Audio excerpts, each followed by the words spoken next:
Have you ever visited Thailand? Have you ever gone ice skating? Have you ever studied French? If you think, what kind of question is that? No problem. Trinity examiners love this type of question.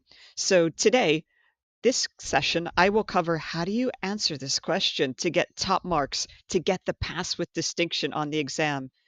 My name is Heather. I'm an English teacher. Today's topic, present perfect tense. Have you ever? Examiners will ask you a present perfect question and they expect you to answer in present perfect.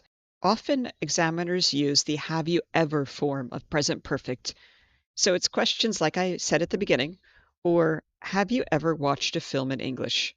Because entertainment is a possible examiner topic. Have you ever watched a film in English? So you have two options here, positive or negative. You want to answer your first sentence in present perfect. Let's look at positive first. Here are your possible answers. Yes, I have watched a film in English. Present perfect is I have with a past participle. Answer 2. Yes, I have watched many films in English. We use this when we have the experience. We're not telling you a date, a time. We're not telling you about a specific moment. We're just saying, yes, in general, I have watched many films in English. Or, yes, I have watched a film in English. That's sentence 1, present perfect.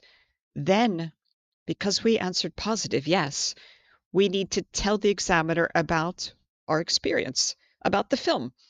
So we normally switch to simple past here because I want to talk about that film, that experience. So those are my blue lines here. Simple past, sentence 2. Last month I saw the new Marvel film.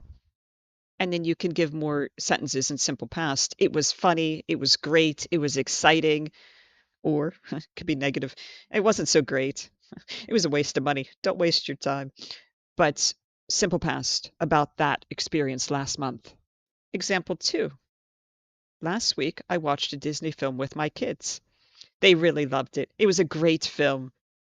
Or they really loved it. I thought it was boring. Whatever. Simple past, simple past, simple past. So that's your structure. Sentence 1 is present perfect. Yes, I have watched a film in English. And then sentence 2, simple past. Last month, I saw the new Marvel film. And then you'll switch to simple past to tell them about the new Marvel film. We can also answer this sentence in a negative way using present perfect. Example, no, I have never watched a film in English. Or, no, I haven't watched a film in English. Either of those two forms are correct. No, I have never watched. No, I haven't watched. When we answer a negative one, we then either switch to present tense to tell the examiner more or future. Example, I don't watch films because I don't have so much free time. It's about habits and routines. No, I've never watched a film in English. I don't watch films. No, I haven't watched a film in English, but I hope to in the future when my English is better.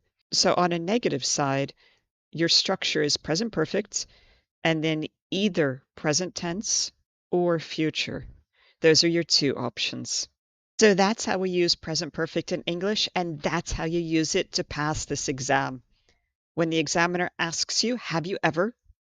Your sentence 1 is present perfect, positive or negative, and then you're going to give them a sentence 2, 3, 4 in simple past if you did positive, or in present or future if you did negative. So here are my questions to you. You know I answer in the comments. So give me your answers in the comments. Have you ever eaten British food? Have you ever eaten British food? Question 2. Have you ever cooked a British meal? Have you ever cooked a British meal? Keep studying, keep learning English.